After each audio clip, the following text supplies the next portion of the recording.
Hello and welcome to the next episode, Learn, Grow, Do, Repeat with Jamie Totino. So today I have a very special guest joining us from all the way over there via Zoom.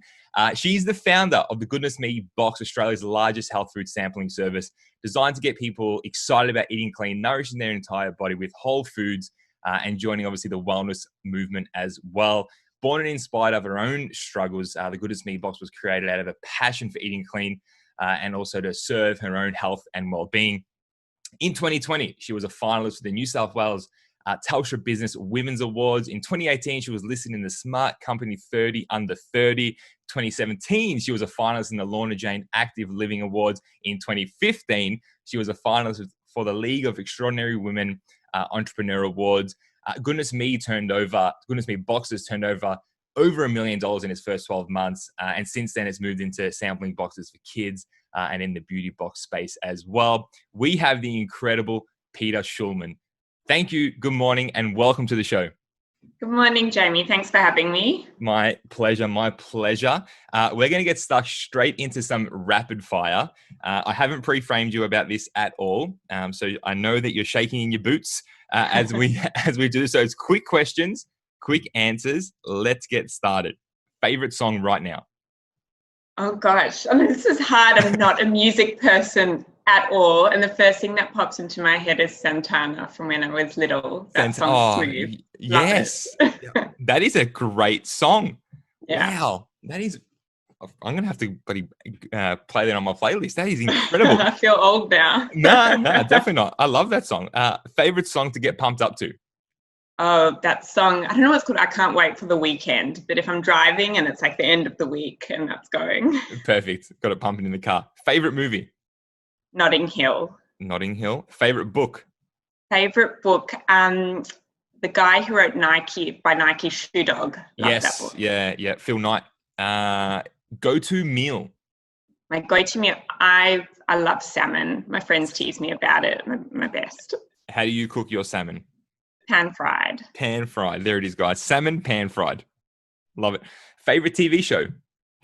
I actually guiltily love The Real Housewives of Beverly Hills. It's like my escapism from work. I love it. Get a bit of reality TV. Your biggest celebrity / sporting idol growing up? Oh, I think I really loved Kathy Friedman because I was a runner growing up on the athletics field. So there you go. I thought she was awesome. Kathy Friedman did some incredible things for the country, that's for sure. One thing that you hate or dislike, and you can't say coriander. Does it have to be food? No, it could be anything. I dislike when people say trust me. Because I want to know, and then I don't trust them. I say, why? Can give me a reason. So, but what happens if they're genuinely like, you know what, you can trust me? I don't know. It puts my guard up when someone says, trust me. Trust me. Okay. That's my little thing. Trust me. One little pet hate. Funniest or craziest thing you've done? Craziest thing I've done. Oh gosh, I'm not a massive adventure or risk taker, but paragliding, I guess. That's pretty full on. Yeah. There's a lot of things that could go wrong there. Yes, very true. Absolutely. Book or audiobook? Book. Book. Kindle. Yeah. Oh, okay. Kindle. Actually, I maybe write that. Book or audiobook or Kindle. That's the second one again. Summer or winter? Summer. Definitely a summer baby. Sum up your mindset in one word. I always say feel the fear and do it anyway.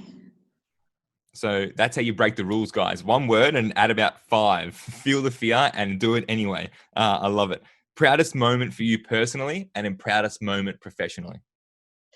Personally, oh gosh, that's a tough one. Personally, I'm going to come back to that one. Professionally, I think was just starting the business and having the guts to do that because that's Absolutely. Really hard to do. Agreed. And proudest moment personally, that's a really tricky one, I think. We'll circle back to that maybe at the end of rapid fire. Tell us something, Peta, that no one knows about you. Something that no one knows about me. I am not the biggest dog person, actually. Oh. Yeah, so So you're more of a cat or just no pets? No, just no pets. I'll warm to maybe one family member's dog that I like, but otherwise, if I see a dog out, I'm not going to coo over it or Yeah, get you're not like one of those people who's going to pat random people dogs and stuff. No. Can't stand a dog. Great. Love it. Your greatest, now you can substitute this word for whatever is relevant to you. Your greatest failure that ended up being your best lesson. Greatest failure. My greatest failure, I think, was in business. I stuffed up big time with the website. And I had huge learnings from that. And I think for me, it was all about take risks, but always protect the downside. And so, especially if you're going to spend big money on something, just make sure you're okay in the end if it doesn't work out. Totally. We can definitely come back to that and get some learnings for the listeners on that, on what you learned in that situation. If you could choose any one person in the world, anyone to have lunch with, who would it be? Where would it be? And you've got 2 hours. Oh, wow. Okay. Past or present, dead or alive, anyone, and you can go anywhere. Yes, I think there's so many people I could think of. The first person that pops to mind, Richard Branson. I think he'd be a lot of fun. I really enjoyed his book as well. And wouldn't it be cool to have lunch on his island? If you're going to go and see Richard Branson, like, where else do you have lunch with him? You have to go to his island. Absolutely. What was 10-year-old Peter like? 10-year-old me, I was very shy. I was a shy kid, loved sport, very determined. But yeah, I was a shy kid. Okay. What's one trait, skill, value, belief, whatever it might be, that you see consistent in your closest 5 friends, business people, family, that's really important to you, but one that really, like, number one, top of the list, like, this is the most important to me? Yeah, that's easy. Top of the list would be loyalty. Like, I still have the same circle of friends that I'm really close with from when I was small, and they're my ride or die. And same with people in business as well, like the ones I really trust. Like, you can't buy loyalty. Totally. So, Agreed. Last question. What is one of your fears? My fears. I think sometimes I do have a fear of failure within myself and within the business. And at the same time, it drives me as well. But it is sometimes 100%. that thing that gives you that self-doubt that I think all business owners have, Absolutely. It bubbles up. Well, like you said, that's what drives you at the same time. It's like the fear of if this doesn't work, but then you'll make it work. Like, you do whatever you need to do to make sure that does work. No, I love that. Well, that's rapid fire. Congratulations. You get the stamp of approval that you made it through. Great work. Question on the back of rapid fire. What's one thing you've learned about yourself during this COVID period? Not so much from a business perspective, but more just you as an individual. Yeah, during COVID. I think COVID has taught me a couple of things. I think the value of actually having my own time. I've kind of enjoyed, it's felt like a little bit of freedom in a way for me, stepping back from the team. And then I've learned that giving them ownership a lot more has helped them thrive. And I've really seen that. So I don't always need to be so hands-on as I thought I needed to be. And I can take that step back a little bit. Love it. That's good. Again, for the journey moving forward, that's powerful to know that you've got an incredible team there that can do it if you're away for a day or 2 or a week, whatever it might look like. Exactly. Which is incredible. Love it. Well, GoodnessMe Box, like, even reading the bio and doing my own research on it and seeing how far it's come in a short period of time. I know it might feel like a long time for you, but in the grand scheme of it is quite short. And the success that you've been able to create in there, congratulations on many different levels. But let's take it back. Let's go before that. Let's go back to high school, primary school, or as far as you can remember and as far as you feel comfortable talking about. Like you said, you were a bit shy, love sports, very determined. What was your upbringing like? Did you play sports? You did athletics? Tell us about that. Yeah. So I have really nice memories of my upbringing. So very supportive parents. And we grew up in Sydney and the North Shore, which I absolutely loved running around and doing lots of sport there. And I've always had a really close family unit. So seeing my extended family was always a huge part of growing up. Like we'd have our Friday night dinners together and stay in touch. And I think that was a really nice thing for us to do growing up and staying close with them. And then I think as I got into high school, I was a very studious student. So, you know, like doing really well in exams and stuff like that was always really important to me.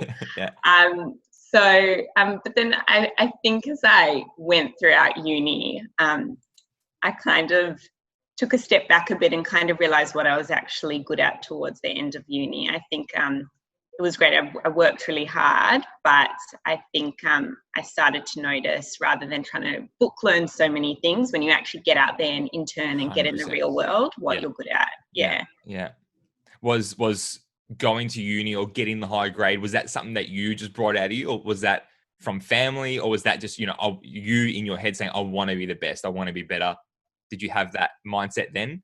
That's a tricky one. I think it was definitely myself, but at the same time, my dad always had this really strong belief in me, I think, and so I think that kind of filtered through, which was really nice, but not in a negative pressure kind of way. Yes. That belief that you can do what you put your mind to. Totally, but which then feed it into yourself to believe, like feed your own belief, and not so much ego, but confidence maybe, that if I do the work, I can get the result I want, and then go on and do uni. There on the sports front. So you did athletics. What did that take you anywhere? Were you any good? Where did sports go for you? Nothing too extreme. I was like semi-good, I'd say, in the scope of things at my school. But I loved running, and I loved netball as well. Okay. Love it. So uni, you said there by the end of uni, you started to realize sort of not what was important, but what you started, was it more what you enjoyed?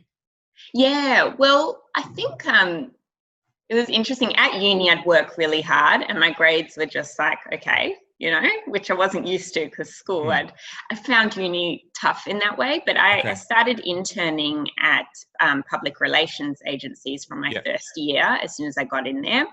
And a lot of the time they only tell you in year 3 to start getting that experience, but I just dove in straight away. And so I think as I had experience at different places, I started figuring out that I'm quite good at strategy, I'm good at writing, but I might not be good at other things, X, Y, Z. So I think that practical experience really showed me that I like the industry, I like what I'm doing, and you're learning on the job. So you said that they normally wait till year 3 before they tell you to get out there, but you just took your own initiative and did it at the start. Yeah, I just wanted to make sure it was something that I liked. I think so many people start university and it's so easy to do, and you get to the end of your degree and you decide, I don't really want to do this, or I don't really like this anymore. So wow. Well, I never went to uni, so I can't say I get that. But what you did really makes sense, and it doesn't. To me, I'm sort of questioning, well, why isn't that like normal? Like in my head, that sort of sounds like common sense. Like what you did was like, so you should get out there and get physical experience of what you're learning. Because if you can make changes in a 4-year degree, why wouldn't you? Yeah, and you learn so much. I mean, I think very little of what I learned in those 3 years was applied practically, you know? So we're not causing any problems here, guys. We're not causing any problems. We're just talking out loud. We're just talking on experiences here. Would you recommend that for anyone? Just to say, like, that's in high school now, year 11, year 12, maybe thinking of what's next year look like for uni. Once they actually get experience? Yeah, definitely. Even if you're unsure what to study and you need to take that year off, but you actually go and work in industries and get that practical experience. So much these days is about your attitude when it comes to what you can do in the workplace. And I think 100%. We're in a really interesting time where we can get information and knowledge that we need anywhere, and those aren't the skills that are valued anymore like they once traditionally were. Totally. I love what you said there about like it is readily available, and if you think about like a marketing degree, right? Yesterday marketing was different to what it is today. You know, last year is completely different. So really, like, I don't think many people actually look say, hey, who's got a marketing degree out there? It's more like who knows how to really work social media really well, Yeah. and who's ready to move with the times and learn a new app and learn TikTok and learn Instagram Reels. Like, you don't learn that in uni. I don't think. I've never done a marketing degree. I don't know. That's it. And the thing with digital marketing is it's changing so quickly. So it's week Even by think week, like month 5 by years month. ago, like Instagram, what was that? It was just like a place where you put some photos up and whatever. Now it's Exactly. like everything, which is scary. Yes. What about 10 years from now? Well, let's not even go there. So GoodnessMe Box. So it was, one question quickly. Where did the name come from? Funny story. My father-in-law actually came up with it. Yeah. So I've got to give him a bit of Quick plug. credit on naming rights Yeah. there.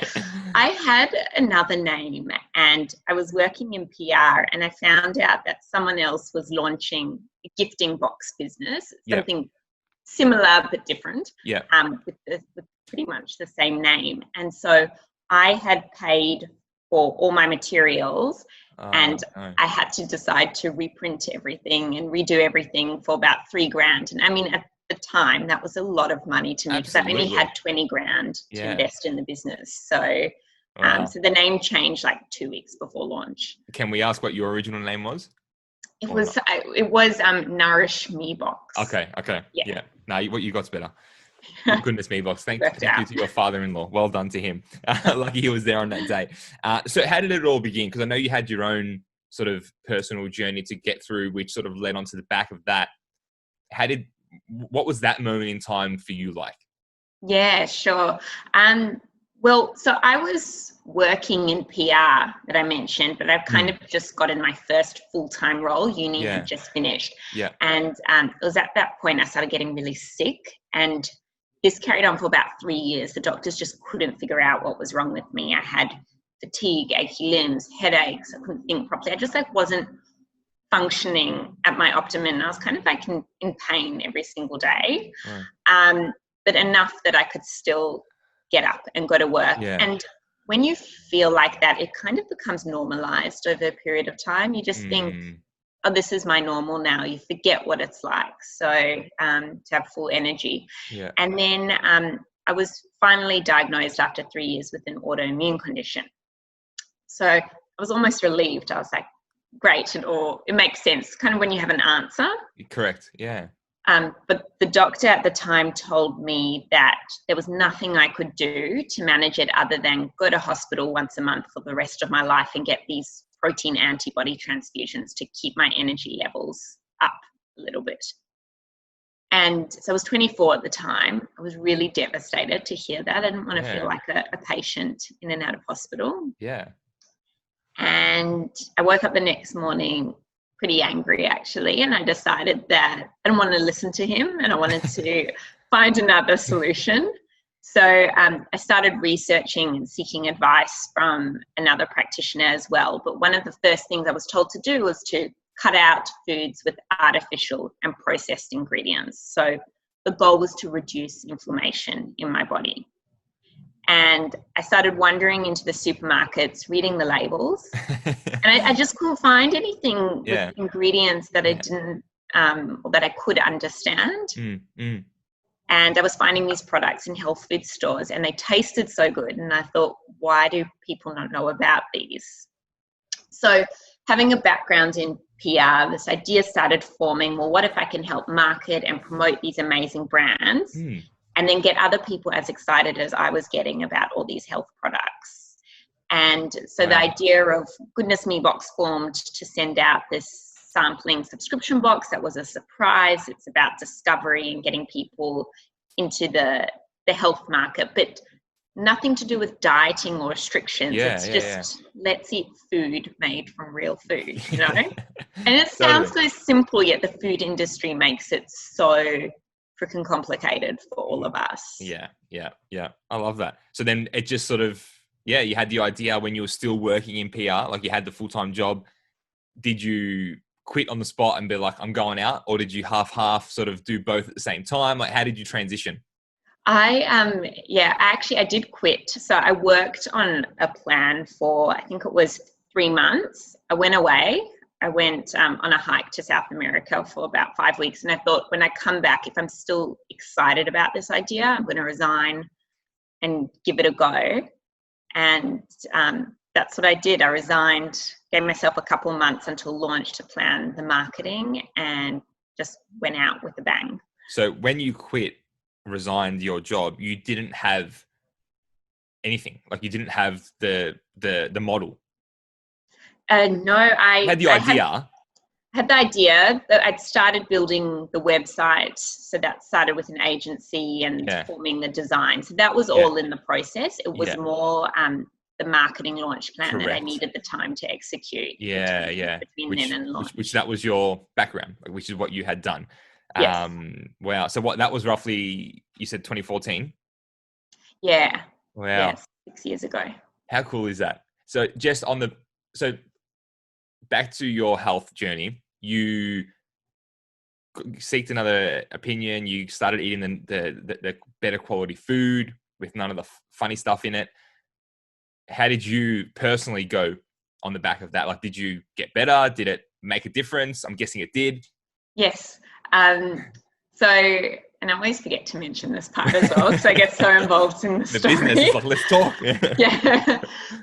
But yeah, so after it took 3 months, my test results started improving, and it took a full 9 months, but I was starting to get levels in normal range, and so the doctors are pretty astounded.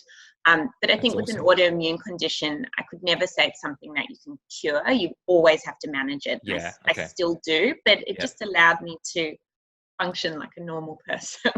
Well, it's become your new normal now.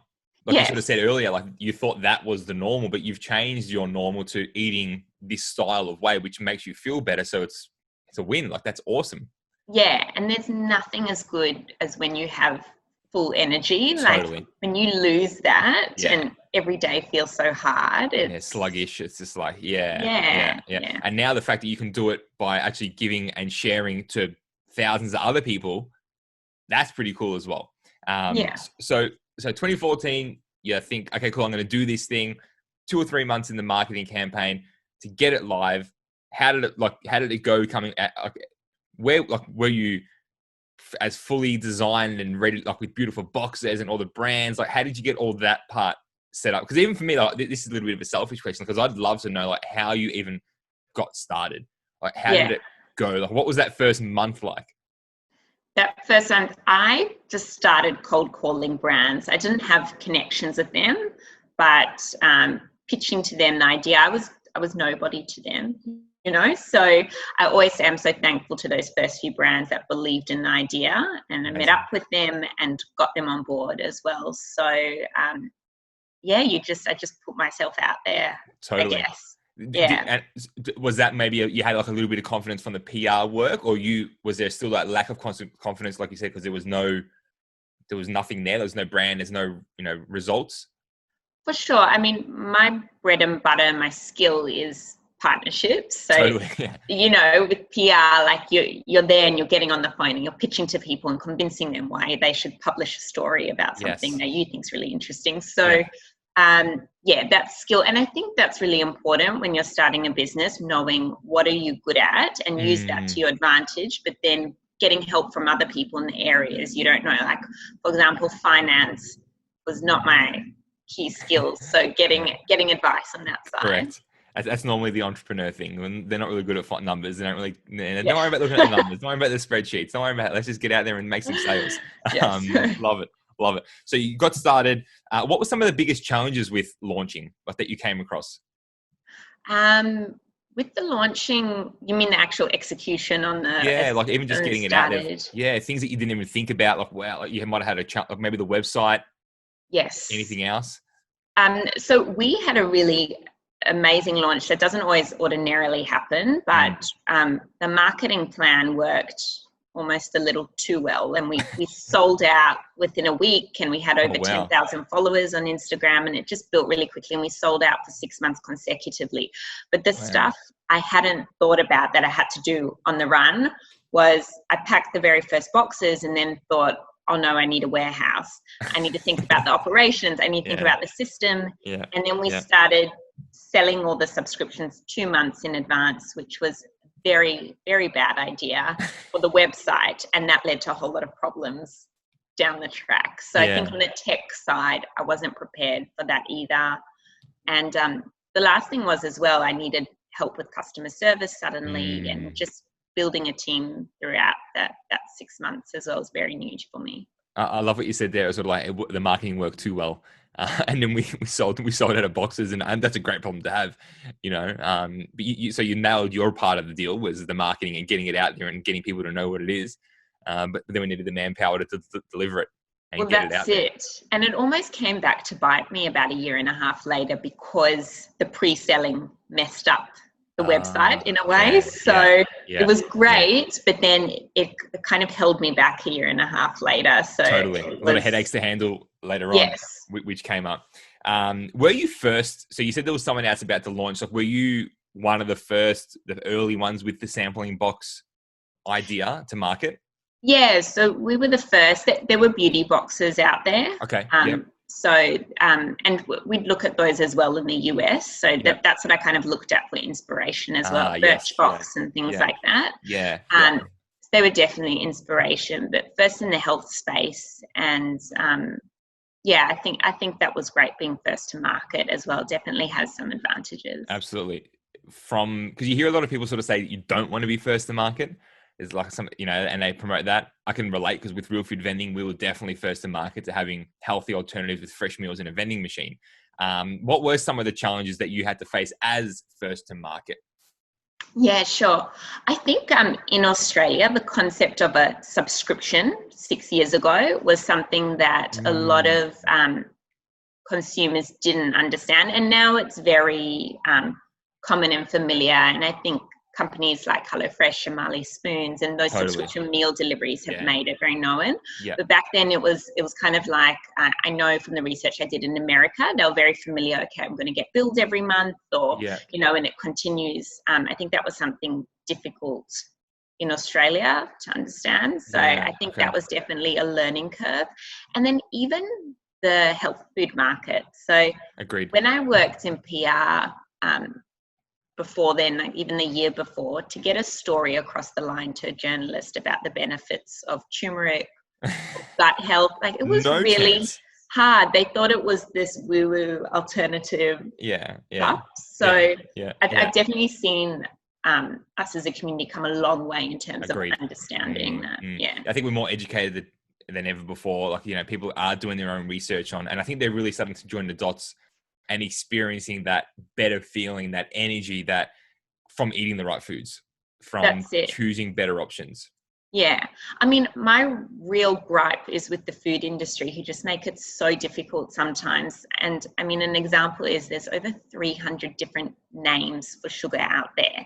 So when we go to the supermarket and we're like, okay, I'm actually going to take the time and read the packaging, it's so confusing. Like, how do you know what's healthy, all 300 names, what's not? Wow. How is that? Again, guys, we're not going to go deep into that, because that could be another whole topic. But I don't even know how that's legal, basically, is what I'm saying. How do they even allow to do that? You know what? But again, glad that there's people like yourself out there bringing awareness to the products, and also for those brands that are trying to get out there and get their product out there. Like, you play a vital part too, because, you know, even trying to launch, I can only imagine, like, launch it and healthier alternative product, whether it's an organic or a vegan or natural product, it probably can be challenging to compete with the big name brands who will cut you on price straight away. 1,000%. Yeah, these brands are amazing. Like, they are not sacrificing their ingredients for the bottom line to produce a high quality product. And I think that's great that they're actually taking that initiative. I've spoken to brands where they've said, you know, we swapped our olive oil to sunflower oil because the supermarket was putting pressure on us to cheapen the price of the product. So they're getting pressure from all angles. How hard is that? So I'm glad there's, like, again, for what you're being able to do, it creates a platform for these brands as well as us as the consumer to get those products. What was your point of difference when launching, though? Because if there was a few other, and even still to now, you've built an incredible brand online, still 5 years going strong. What is your point of difference? Like, what makes GoodnessMe Box the one? Yeah, sure. We've built an incredibly strong brand that people trust. So for us, we're so strict about who we will and won't work with. And we always say, one of our values in the office is no matter how enticing a commercial opportunity might be, if they don't align with our values, we say no to them, and we have a lot of times. So I think having a team of health practitioners reviewing every product, our customers know they can 100% trust what they're receiving, and that's been absolutely critical. And then by the same token, because we have a service for customers, but as well as I see the brands as our customers as well, we've just got very strong relationships with them too. Nice. And so as a result, we know we're always delivering. We get the products first, we get the best products, and we say like the latest and greatest to the customer. Totally. How does the model work? So for someone out there listening who's like, well, you know what, I don't really get it. How does it work? What if someone's listening like, you know what, I want to give this thing a go? Like, how does it work? Yes, so you'll sign up online and personalize a subscription box for your dietary requirement if you have any, and then it's a complete surprise what you get. So you'll get a new box land on your doorstep each month with up to 10 products, and it could be anything from whole food chocolate to like almond chips, really yummy granola. Like you get to try a whole array of things, and then if you want, you can go and review those products to help support the brands. Awesome. And there's a loyalty program built in for that. And then if you really love the stuff you find, we now have our GoodnessMe shop. So there's over 2,500 products on there, and you can stock up and find these products, which are pretty hard to find in the supermarkets as well. They're generally not there. Yeah, definitely. But then they can get them from you guys direct. That's pretty cool. And just as we were about to go on, you sort of said there's some, logistical, you're changing things around. Like how many boxes are going out? Like how many, like even like when you got started, like did you have a beautifully designed box? Was that part of the deal? Or were you just like, let's get cardboard boxes, whatever works. Or like, how did you, because the process behind this question is a lot of people probably procrastinate on getting started because we need the logo, we need this, we need that, we need everything before I can even make that first phone call. Did you do that? And also how did you get started? Yeah, that's a really good question. I think there's kind of like a fine line. So design was something I didn't want to compromise. It was one of my particulars, and I had reasons behind that. Like I just thought it was so important to present professionally and have this like amazing unboxing experience for the customers and for the brands to see. But you do have to be careful, like not to sweat the small stuff and make sure that everything is perfect, because what if you spend all that time, you spend a year making this perfect strategy and everything incredible, you go to market and no one actually wants it. Yes, nice. Yeah. So the market research for sure. Yeah, so I obviously didn't do that with a couple of things like the operational side of things, but I think it's important not to get stuck and to figure out where that's happening. Yeah, definitely. So just sort of know what's important for your brand and your experience, or what do you want to be known for? Like that's what's going to be critical. Maybe for another, I'll give you a story. Like for me, for real food vending, I didn't have the logo, the polo, the notepad. I didn't even have vending machines. We didn't even have a design for the vending machines when I pitched our first 2 locations and we got them. But I knew that what would really deliver is the machine when it turns up. Yeah. So then we put that energy into a beautiful design for the machine, a beautiful presentation of the machine, great products, the way it was all lit up. I knew that is what would sell and keep the machine there and keep people coming back to want to purchase more. Yeah. And so it's so particular to the business model. Totally. What's going to be important. So definitely do that research. So for that, if you're listening out there and you're like, I want to get started, but I don't know, like do what's important, like to that, like even for you, like logistics probably weren't that important at the start because like, well, who knows if anyone's even going to buy it? Exactly. Let's just get people to buy it with a beautiful brand. Then we'll work out logistics, but maybe someone's logistics might be equally as important first and then brand comes second. No, I love that. So for you now, 5 years on, is it everything you thought it would be? Is it bigger than what you thought it would be? Are you happy with where it is? Yeah, I don't think when I started, I thought this far ahead, to be honest. I was so in the now. So is it everything I thought it would be? I don't know if I can answer that, but I still love it. I wouldn't be doing anything else. Yeah. And I think the biggest lesson I've learned over the years is that your team is everything. And it's so important to have the right people on the bus. And I feel like this year we've just absolutely nailed it. Every single person in the team is just performing so well. They're challenging themselves. They bring so much to the business. And it's not about you in the business. It's about the team and how you can get the most out of them. Yeah. And I think as a result, I'm enjoying myself more than ever because of that. Yeah, definitely. For you on that perspective of team and leadership, has there been something that you've done different? Is it just the people?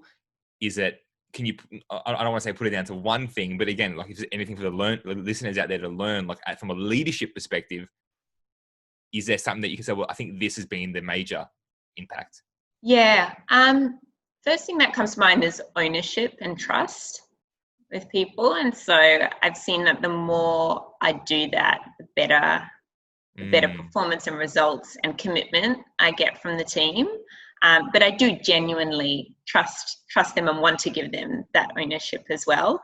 I think also it's so important that your team knows that you care. Totally. There's nothing worse than working for someone and thinking that they don't care about you. And the last thing is having a really aligned vision with the team so that everyone actually clearly knowing the vision and where you're going. And so a few months ago we had, and we do them every so often, but we had a team day where we just reinstated it. And also a lot has changed in the business. So sometimes, the bigger vision can shift slightly, and getting everyone on the same page is really important. Totally. And especially with what we're going through now, things are, some ideas might have been thrown out the window for what 2020 was going to be, but new things have come in. Exactly. Yeah, we had our whole food event that we do annually with over 1,000 people, and that was just totally put on pause and postponed to next year. So well, it has to be. But then, like in replacement of that, you might go and do something else. You might, and then again, that wasn't part of the plan. But as a team, we have to come together and cool. But we're not going that way anymore. We're going this way. Yes. And then move forward there. What was because again, you've got that PR background for someone wanting to, and obviously you've done it well in your brand and with your business. For someone wanting to get their business with, they're in those first few stages of launching and maybe already launched in those first few months and wanting to build a brand online, wanting to get some PR exposure, wanting to do a better job at marketing. Any tips, any advice, anything that you can say, well, these are your non-negotiables, like get these done and the rest is open to different industries? Yeah, sure. So I think there's a few things. Number one, share your story. People want to know the why behind your brand. They want to know the people behind the brand. We don't buy brands anymore. People buy from people. Totally. So I think don't be scared. And it's hard. It's hard to put yourself out there. And a lot of founders find it really difficult, and I still do as well. I think there's a nice, just like a sneaky hack, something called Source Bottles. People haven't heard about it, but if you want to get PR coverage for yourself, it's a really great call-out service. It's free that journalists use, so you can pitch your story, pitch your business, pitch ideas to get articles out there, links to your site, especially if you're not ready to spend with the PR agency or do it yourself. Yeah. Social media is obviously very cost-effective. It's something you can do yourself, and it's all organic. So committing to making content, but also being conscious that you don't have to commit to every single platform. And I think it's very easy to get caught up that totally got to get on YouTube and have a podcast and do Instagram. And now TikTok. And TikTok. Don't forget TikTok. Yeah, exactly right. So share your story, try Source Bottle out. Social media is obviously important, but try and only really, again, that obviously goes to where your market is. Like, where are the people that are going to buy from you? Where are they hanging out? What platform? Exactly. So you've got to know who your customer is 100%. And for me, a lot of founders, when they start businesses, their customer might be themselves, which makes it a lot easier to start with, and then it changes over time. But if that's the case, use that to your advantage and figure out where you're hanging out. Where do people like you hang out? Yeah. Yeah. I love it. Good. So now, where's the business at now on the grand journey, and then what is next in the vision? Yeah. So we're still doing the subscription boxes, which we absolutely love, but we've got a huge focus on our GoodnessMe shop as well. So that launched in March, coincidentally as well, around the COVID period. Perfect timing. Perfect timing. Yeah, it was lucky timing. But for us, we've got 2,500 products on there, and we just want to keep increasing that range so everyone can find what they need and do their one big shop there. Awesome. And service the brands as much as possible. Cool. And then is that obviously for the future as well? That's the major big thing for you guys. It's all that online. Yeah, that's where we see things. I mean, for us, it's also about completing the journey for those who get introduced into the health world through the subscription box. And then it's like, great, but now where do I find these products? 100%. That is probably the number one challenge. Yes. All these great things online you can read about, get this product, use this ingredient, eat this at this time, then do this, but cook with this, but where do I get this stuff from? Exactly. And we also want to try and make it cost effective and rewarding for people. Yeah. So we've recently launched a new loyalty program to make it, really easy for people to do that. Yeah, good. What's next for you? Next for me, I just want to keep growing the business. Absolutely, again, love what I do and growing, working with the team and growing together. So, love that. On the business front, I think it's just navigating you get new challenges every single month that comes by. Every single morning you wake up to new fires. That's it. And you've got to keep innovating as well. I think that's so important. Yeah, good. What's one thing that you've learned over the journey, whether it be in business or PR or life, that has really just blown you away? Oh, I think people are so giving when you ask for help. People want to share their knowledge and they want to help you out. And particularly when I started the business, I found that a lot. Like if I had an expert in data that I wanted to speak to about something, like they were like absolutely so excited and so chuffed to share their knowledge. Yeah. So not to be scared to reach out to people, get their feedback. The worst is someone's just going to say to you, sorry, I'm busy. Yeah. But you'll be very surprised how open people are. Yeah, definitely. I've always said probably more in the last maybe year or so that people that are really successful now, not financially really, but they've actually achieved success, whether it's financial, business, from a health perspective, from a mindset perspective, if they're actually really successful, they'll be the ones that are first to help. Yes. Because they actually have the knowledge, they've been through it. They know what it feels like to be on the down, then have to come on, but if you're going to go and talk to, if there's anyone out there who doesn't want to help you, I've always said to myself that, well, maybe they don't know the answers and maybe they're not actually really successful, because if they were, they know how hard it is. They know how hard it is to start a business, to launch it, to market it, to sell it, to put your face on social media. So they will want to help you to get through that. Yeah, totally. And as you said, everyone has started somewhere. Everyone's been where you are. Absolutely. That's what, even better. Everyone's been where you was. May not be the same view, the same lookings or whatever, but they've all been in that same feeling of getting started. For you, Peter, to do what you do and still maintain that level of health, that level of focus, that level of leadership, to do what you do on a business and personal level, what would you say are your top 3 habits or routines that you do on a daily basis to get you on point? Yeah, sure. Sleep is one of my number ones, which I think is incredibly undervalued when it comes to health. I'm not a mum either, so I know that would be very difficult when that happens, and get to that stage. Yeah. I definitely understand mums would be turning around saying, well, that's great, but I can't do that. That's easy for you to say. Exactly. Yeah. So I understand. And to be honest, that's a bit of a fear of mine, because of my autoimmune condition. Will I be okay on such little sleep and how I handle? But I know for me, yes, sleep is really important. Obviously, the food that I eat is important, not to be having things that are going to inflame my body. So for me in particular, gluten and refined sugar and alcohol, I will almost immediately get sick if I have alcohol. It affects my immune system. Yeah. And then the third thing is I also take my supplements. So, and there are things, and I'm also a big believer in get advice from your health practitioner and get prescribed your supplements because everyone's deficiencies are different. I love that that's all about like recovery and performance. Like it's not like I listen to music or I do this or I do that. It's sleep for recovery, eat to keep, you know, your own health and well-being, but then also perform, and then the supplements for that extra performance as well. Yeah. Can I add a fourth one? You just made me remember absolutely. something. Yeah, you know what? I'm just going to cross that off. Top four.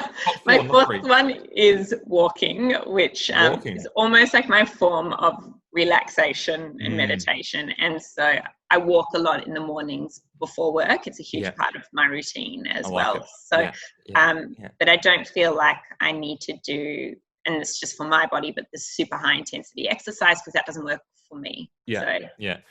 On the food, are you more of a meal prepper? Do you just sort of cook on the spot? How do you go about your salmon?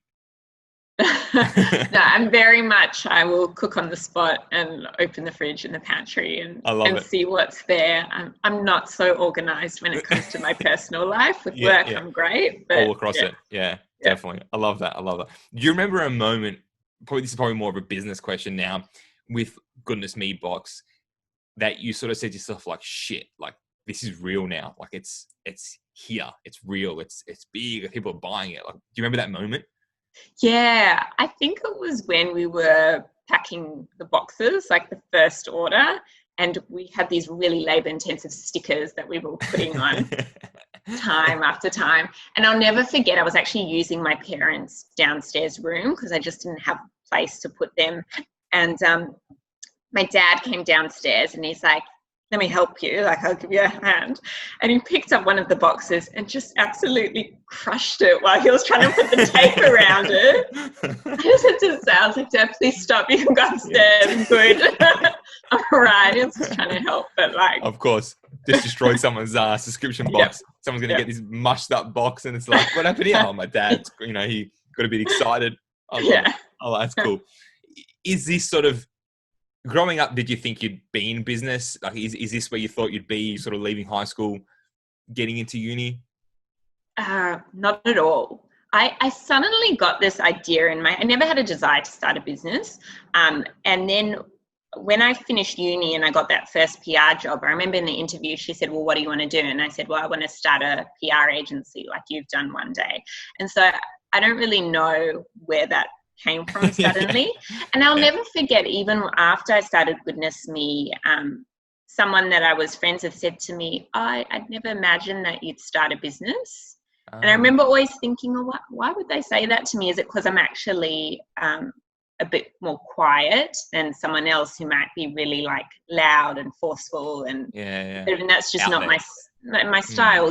But everyone has their own style and it's totally different. I love that. Well, again, you're exactly right as well. It's like, why just be you? Like, why be someone else? Like, why try and...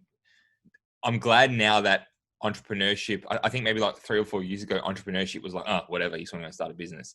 But now it's probably more received as a positive thing, and people are open to the different businesses and different models and different ways of starting and different ways of launching and different ways of branding and different ways of selling.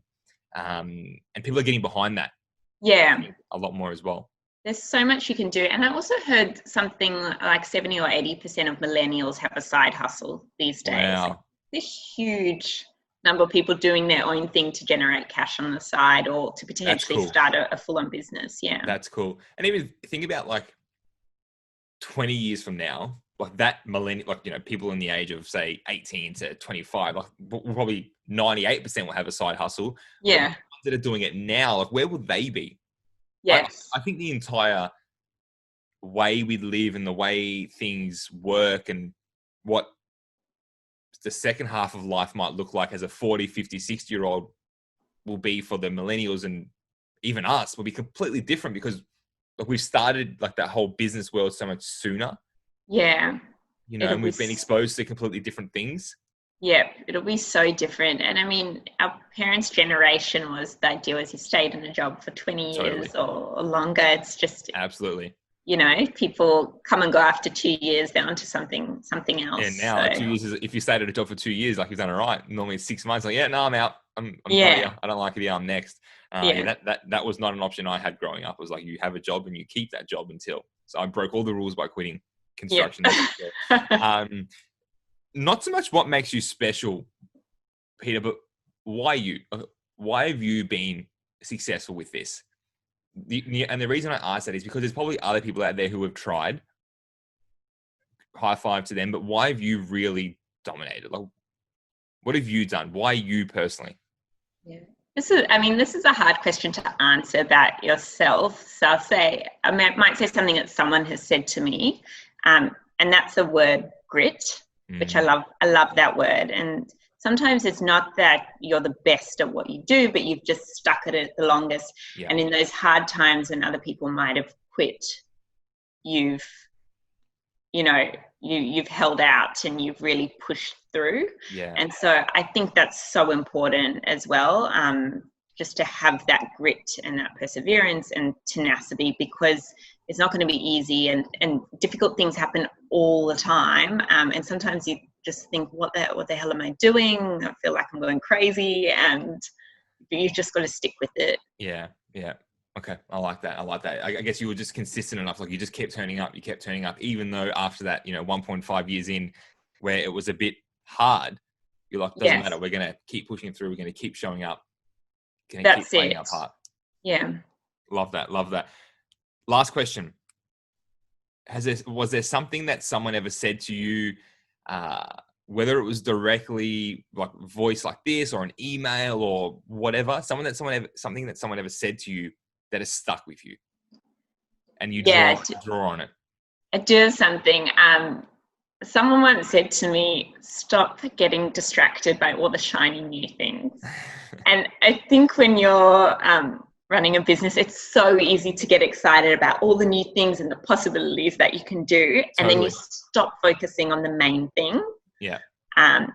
And there's this really great quote in the book Scaling Up, which I think a lot of people have read, which says, and I hope I quote it correctly, it's something like, the main thing is to keep the main thing the main thing. And it's just, How good is that? Yeah. So, you want to keep innovating, but at the same time, like, don't lose sight of the main things that are working in your business that you're focusing on and that you're going towards. I get that foundation, that core really solid, and then have some fun with some other ideas. But like you said earlier, like if it's not going to work, you've got there's always going to be risk, but you've got your foundation taken care of. Yes. I love that. Peter, this has been great. I've got 2 entire pages full of notes. So thank you so much. I've written a lot down. There's some things there that I'm going to implement into my learnings and some of my stuff that I do. But thank you so much for making the time to be here. For people out there, is it like, where can they find more of the journey of GoodnessMe Box, or even for Peter, where can they find more? Yeah, sure. So our website's goodnessme.com.au, and then you can find us on Instagram as well at GoodnessMe Box. I love it. Well, thank you so much, guys. Make sure you go and follow the brand. They're doing incredible things. You're sure to be inspired. And hey, you might want to get yourself some healthy alternatives while you're there. But again, thank you so much, Peter. I really appreciate it for being here today. For you guys out there listening and who have tuned in to either listen or watch us, thank you for being here. And I look forward to having you in the next episode.